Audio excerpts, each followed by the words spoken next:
नमस्कार, news state पर पहाड़ समाचार लेकर मैं हूं आपके साथ धीरेन्द्र अवस्थी। और बुलेटिन की शुरुआत बड़ी खबर से। धामी कैबिनेट की अहम बैठक हुई है। कैबिनेट में 13 फैसलों को मंजूरी मिली है। राज्य निर्वाचन आयोग की नियमावली में संशोधन, इसके अलावा रेरा की नियमावली में संशोधन किया गया है। तो 13 अहम प्रस्तावों को मंजूरी मिली है।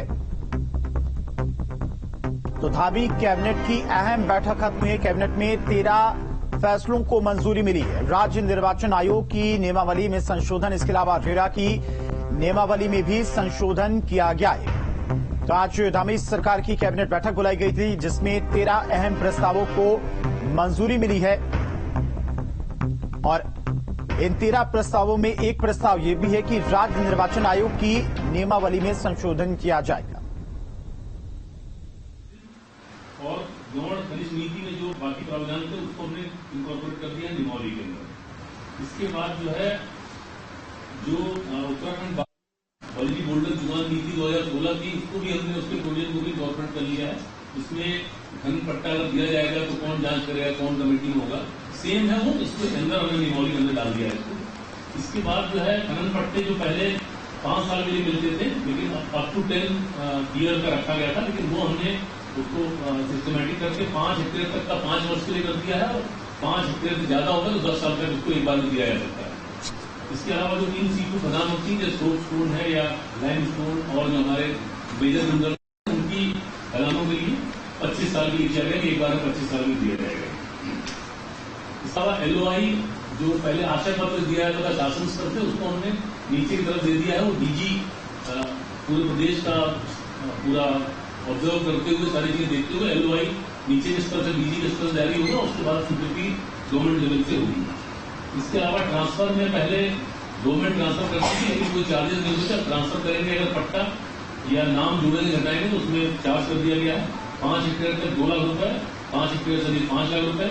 अगर फर्म का कोई मामला है, फर्म में अगर आप पार्टनर बढ़ाते घटाते हैं तो 2 लाख रुपए देने पड़ेंगे। इसके अलावा हमने जो ऑप्शन होगा उसके प्रोसेस में पूरा सिस्टम उसके अंदर डेवलप किया है। उसको नियमावली में मेंशन किया है कि अगर कोई हम पट्टा बिड आउट करते हैं तो उसमें ऑप्शन में कई बार क्या होता था कि लोग बहुत ज्यादा अमाउंट बोल देते थे, उसके बाद वो काम नहीं कर पाते थे और वो बाद में शिकायत करते थे हम काम नहीं कर पा रहे हैं, हमारा एरिया घटा दीजिए या रॉयल्टी इंस्टॉलमेंट में कर दीजिए, तमाम इश्यू आते थे। तो उसमें हमने ये कर दिया है कि जो भी H1 आएगा, जो हाईएस्ट बिडर होगा, उसको 15 दिन के अंदर 25% पैसा जमा करना पड़ेगा, जो बोली बोलेगा। अगर नहीं जमा करता है तो उसका जो अर्नेस्ट मनी है, जो बाकी डिपॉजिट है, वो जब्त हो जाएगा और नेक्स्ट को मौका मिलेगा सेम रेट पे लेने का। अगर वो लेता है तो ठीक है, नहीं तो थर्ड को मौका मिलेगा। अगर नहीं लेते हैं सेकंड और थर्ड, उनका कोई जब्ती नहीं होगा, लेकिन फिर रीबिड किया जाएगा उसके बाद।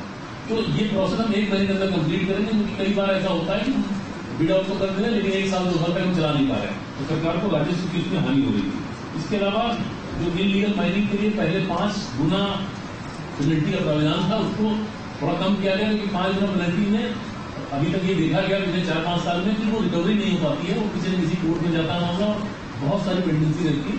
तो उसमें माननीय कैबिनेट ने ये डिसाइड किया कि पहली बार जो इस तरह की पेनल्टी होगी वो उसमें 2 गुना रॉयल्टी का 2 गुना वसूल किया जाएगा, और दोबारा गलती करेंगे उसके बाद तो 3 गुना उसमें वसूला जा सकता है। तो ये चेंज किया गया है। इसके अलावा हम लोगों ने ये देखा था कि इलीगल माइनिंग के लिए या इस तरह के इंस्पेक्शन के लिए पहले DM, खान अधिकारी और SDM ही सिर्फ ऑथराइज थे, वो लोग रिपोर्ट बनाते थे, उसके आधार पर केस और बाकी चीज होती थी। तो इसमें हमने एक प्रोविजन ऐड किया है कि तहसीलदार और नायब तहसीलदार अगर 1 हफ्ते की ट्रेनिंग जो डायरेक्टरेट माइनिंग के द्वारा कराई जाएगी, अगर वो 1 हफ्ते का ट्रेनिंग करके सर्टिफिकेट लेते हैं तो वो भी जांच कर सकते हैं और अपनी रिपोर्ट अप्रोप्रिएट लेवल के माध्यम से पिकअप करके बाकी कार्रवाई की जा सकती है। तो वो इलीगल नहीं माना जाएगा। पहले क्या होता था, पटवारी या नायब तहसीलदार या तहसीलदार कोई रिपोर्ट देते थे, उस पर अगर कोई एक्शन होता था तो वो कोर्ट उसको इनवैलिड मानती थी और हमेशा टर्न डाउन रहता था। तो इसलिए हमने ये 2 लोगों को और, क्योंकि तहसीलदार और नायब तहसीलदार सफिशिएंटली सीनियर अधिकारी होते हैं, तो इनको भी स्कूल में डाला। आखिरी बात एक औपचारिक बात था, माननीय उच्च न्यायालय को नैनीताल से हल्द्वानी शिफ्ट करने का पहले कैबिनेट ने सैद्धांतिक सहमति दी थी, उसके बाद भारत सरकार से भी सैद्धांतिक सहमति आ गई है और आज की कैबिनेट ने 26.08 हेक्टेयर वन भूमि जो हल्द्वानी में गोलापार स्टेट क्रिकेट स्टेडियम के साथ लगी हुई है, उस भूमि को इसके लिए ट्रांसफर करने के लिए सहमति दी है।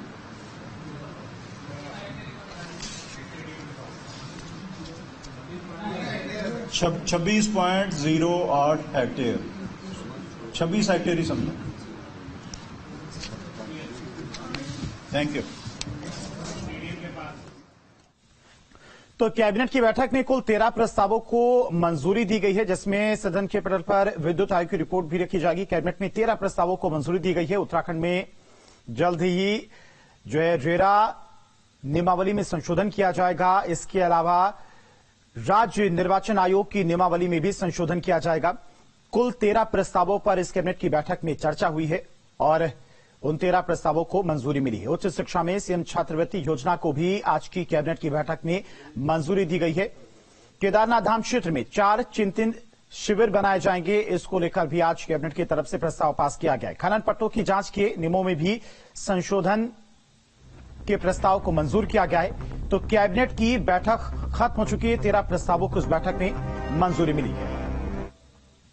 और चलिए बढ़ते आगे। उत्तराखंड में जल्द बनेगा industrial corridor. Amritsar Kolkata industrial corridor project तैयार। उत्तराखंड में किच्छा के खुरपिया फॉर्म में जमीन चिन्हित की गई है। 1000 एकड़ जमीन कॉरिडोर के लिए चिन्हित की गई। कॉरिडोर बनने से उत्तराखंड में 7,000 करोड़ का निवेश आएगा और 20,000 लोगों को सीधे कॉरिडोर से रोजगार मिलेगा। जल्द केंद्र सरकार से 410 करोड़ मिलेंगे। सीएम धामी की तरफ से ये जानकारी दी गई है।